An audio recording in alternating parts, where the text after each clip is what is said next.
par rapport au troisième mandat d'Alpha Condé, vous êtes catégorique. C'est Alpha Condé qui n'a pas respecté les textes. Il a violé les textes. Qui a violé les textes. Mais par rapport au colonel Mamadi Doumbouya, vous dites que les journalistes sont en train de lui suggérer, de lui faire des suggestions. Est-ce que ce n'est pas du deux poids, deux mesures? De toutes les façons, pourquoi deux poids, deux mesures? Mais pourquoi vous n'avez pas de velléité? Pourquoi vous vous interrogez?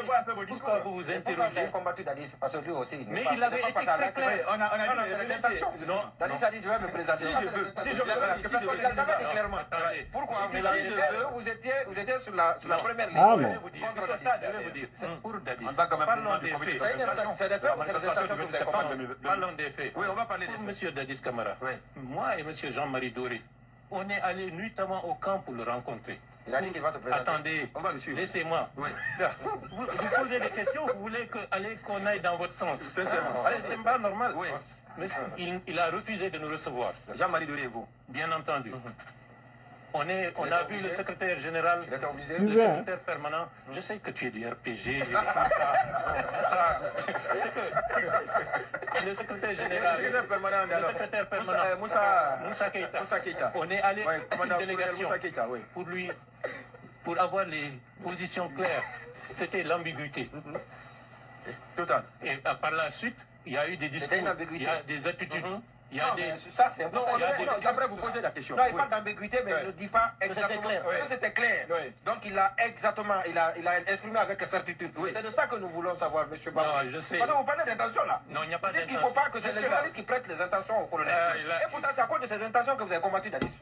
Non, Dadis ou la mort, ça veut dire quoi? Dadis ou la mort? Oui. Je reviendrai tout de suite.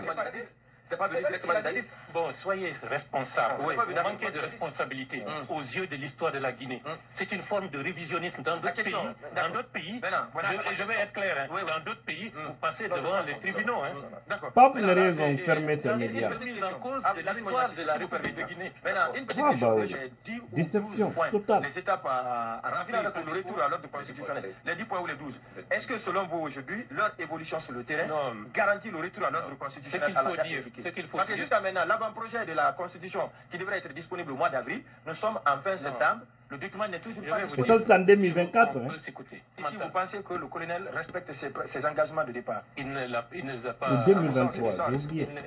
Il ne les a pas... Comment on appelle ça? Pour le moment, il les respecte. En quoi il ne les respecte pas? Non, la transition, elle est claire. Et moi, je vous dis, vous êtes responsables, vous, les journalistes. C'est vous qui êtes en train de cultiver cette histoire. Il va rester, il va s'amuser. Non, vous êtes en train de faire comme si ce qui est impensable... Excusez-moi. Vous êtes en train de faire comme si ce qui est impensable... Non. Mais ce qui s'est passé à New York, est-ce que pour quelqu'un qui est dans l'esprit de respecter ses engagements et de faire la transition, est-ce qu'il devrait se comporter les autres? Vraiment. Et aujourd'hui, c'est pire, Noé. Comme si c'était du théâtre, la vie nationale, il ne va pas respecter. Mais la charte, elle est claire. L'engagement vis-à-vis... On n'a pas dit qu'il ne va pas respecter. On n'a pas dit qu'il ne va pas respecter. Oui, allez-y. Vous dites que la... Il faut partager ça, c'est important. Se poser des questions, à jeter le doute sur des possibilités de ne pas respecter des engagements faits à un pays sur la Bible et le Coran, et comme ça passe comme monsieur, vous êtes en train de faciliter les tâches des démagogues. Suivez. Vous êtes Baouri. vous avez interrogé la la possibilité dans le processus. Je vais être clair. On a envoyé un mémo au président de la transition pour poser des questions par rapport à la gestion politique de cette transition, où il y a des manquements, où il y a des choses à améliorer, où il y a des questions et des réponses que nous devons attendre. Nous attendons ces réponses. Maintenant, je ne suis pas le gars qui va dire parce qu'il veut ça. Non, je ne suis pas dans cette perspective. Notre objectif, non, ça n'a rien à voir. Notre objectif, c'est que la transition réussisse. Oui, mais c'est ça. Attendez, laissez-moi terminer. Il faut que la transition réussisse. Et les textes sont clairs. Les engagements sont publics. On va tout faire pour que l'opinion soit avertie et que les autorités actuelles ne se tombent pas dans les travers d'une culture démagogique qu'une campagne peut favoriser en disant c'est possible, c'est possible. Non, lorsqu'on cultive cette campagne démagogique, parfois sans le vouloir, on facilite la tâche des démagogues qui vont dire c'est possible, donc on y va, on y va. Vous comprenez ça? Excusez-moi, je termine. Alors que les textes sont clairs. la question du retour à l'ordre constitutionnel a été abordée dans les coulisses des Nations Unies, avec le secrétaire général des Nations Unies, avec la secrétaire générale de l'OIF, avec d'autres responsables. C'est ce qu'on vous a dit? Donc, si la secrétaire générale de l'OIF dit que le processus de la transition guinéenne est dans une bonne phase, pour me résumer à cela, ça veut tout dire. Et ils vont apporter leur appui. Donc vous êtes d'accord que la transition est dans une bonne phase? Mais cela ne veut pas dire qu'on n'a pas des inquiétudes. Lorsque vous avez un match de foot, vous n'allez pas dire que toutes les 90 minutes... Mais ce sont ces inquiétudes-là, non. On ne doit pas s'interroger, est-ce que la victoire est possible ou elle n'est pas possible tant que le match n'est pas terminé. Si on doute de la victoire, cela veut dire qu'on est défaitiste, on est déloyal vis-à-vis de son équipe. Vous avez écouté ça, n'est-ce pas?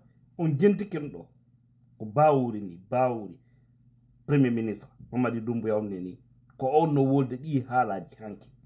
Maintenant, on va écouter ça encore. Est-ce que vous êtes prêt à collaborer avec les nouvelles autorités lorsqu'on vous tend la main comme étant un futur ministre? Non, là, c'est exclu d'emblée. Vous cherchez la présidence, vous aussi?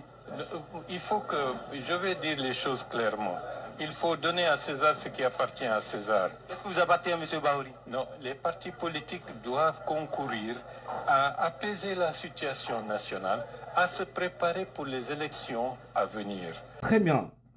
Vous avez écouté Baouri dans ces deux versions. Hinodo, ko kanyum bamamadu Allah hinno yafo, wonno wolde kam. Fala pullo yo lam kono na pullo mo gayna taw. Mi artu une vidéo spéciale. Wodi komi yota do. Mais vous avez vu ça, tout le monde a vu ça, n'est-ce pas? C'est pourquoi il est important. Leurs paroles d'hier là, c'est très important de les ramener aujourd'hui. Parce qu'ils sont en train de faire exactement le contraire de tout ce qu'ils ont dit hier. Et Dieu déteste ça. Allah n'aime pas ça. Allah yidaru. Wolo ndo hande jango wadanda. Allah yida. C'est une haute trahison. C'est pourquoi je vous dis, lui Baouri, il doit demander un pardon public. Alpha Condé. Hein? Et également à Moussa Dadis Camara. Parce que Moussa Dadis, il s'est opposé à la candidature de Moussa Dadis Camara. Il s'est opposé, il était farouche comme cela. D'accord? Et il a combattu Alpha Condé. On sait ce qui s'est passé jusqu'à vers la fin maintenant, voilà, lorsqu'il y a eu des deals là, il est rentré au pays. Hein? Maintenant, c'est Poutis qui font le coup contre Alpha, aujourd'hui, qui sont en train de faire pire qu'Alpha Condé. Et Baouri, qui s'est opposé à Dadis, qui s'est opposé à Alpha, aujourd'hui, et qui avait dit hier ce qu'il a dit ici, que vous-même vous avez entendu, je n'ai plus besoin de reprendre ça. Hein? Il nous avait dit que la charte, elle est claire. Et effectivement, elle est claire. Je vous dis, c'est le karma, c'est Dieu. Dieu est en train de jouer un rôle important en Guinée, mais vous allez comprendre. Dans un bref futur.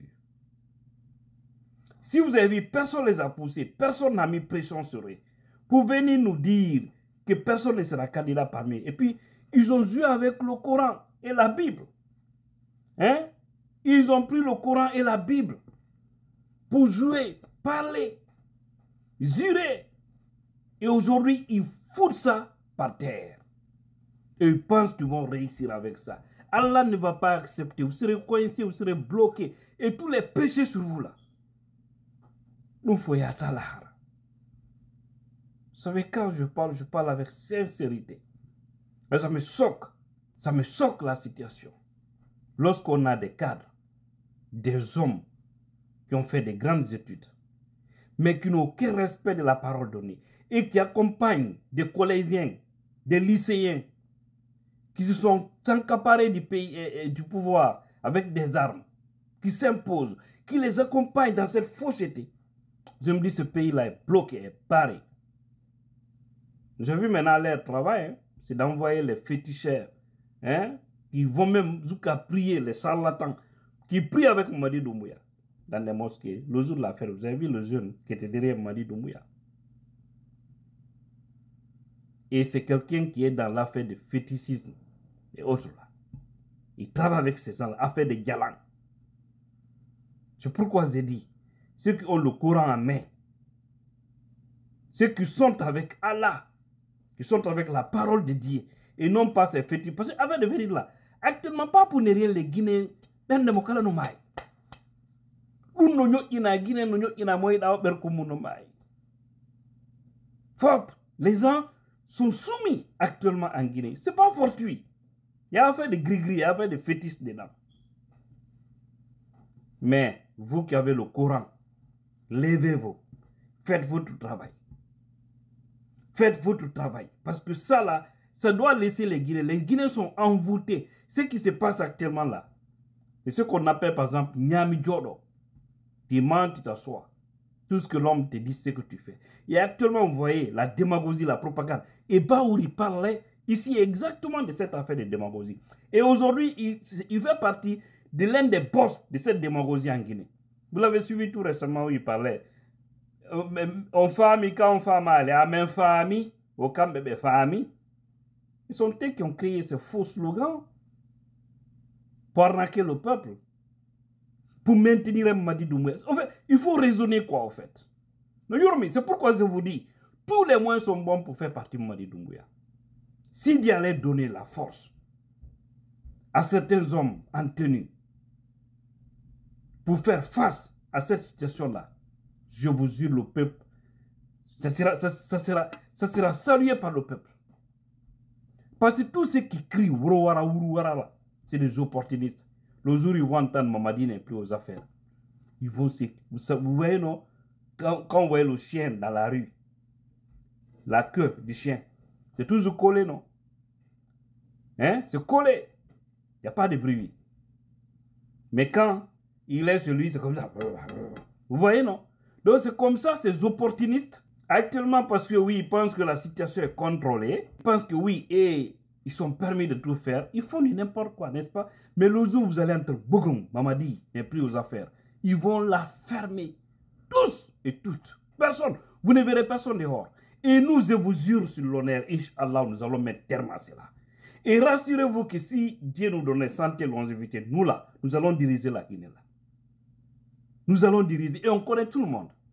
Personne ne viendra faire les yeux d'eau. On va mettre terme à cela en Guinée. Ça va arriver, quel que soit le temps. Nous aurons quelque chose à dire. Il n'y aura pas de règlement de compte, mais nous allons mettre terme à cette manigance, à cette malhonnêteté, à tous ces yeux-là. S'il vous plaît, si vous voulez, enregistrez cette vidéo, gardez-la. Parce que ce que je vous dis là, ça va arriver. Vous pensez être fort, je vous ai toujours dit sur le temps qui est fort, ce n'est pas l'homme. Où est Dadis aujourd'hui? Ils l'ont gracié, non? Et c'est pour des raisons purement politiques. Sinon, Coplan Pivi, lui aussi, il est gravement malade. Mais pourquoi ils n'ont pas, ils n'ont pas gracié Coplan Pivi? Pourquoi ils n'ont pas gracié? Et jusque-là, les enfants de Coplan sont dans les mains de ces poutistes. Hein?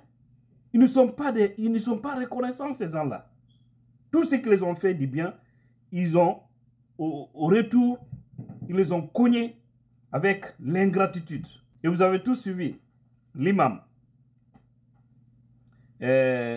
Salifou Kamara. J'ai beaucoup aimé. Beaucoup aimé. Et exactement ce que nous attendons de nos religieux.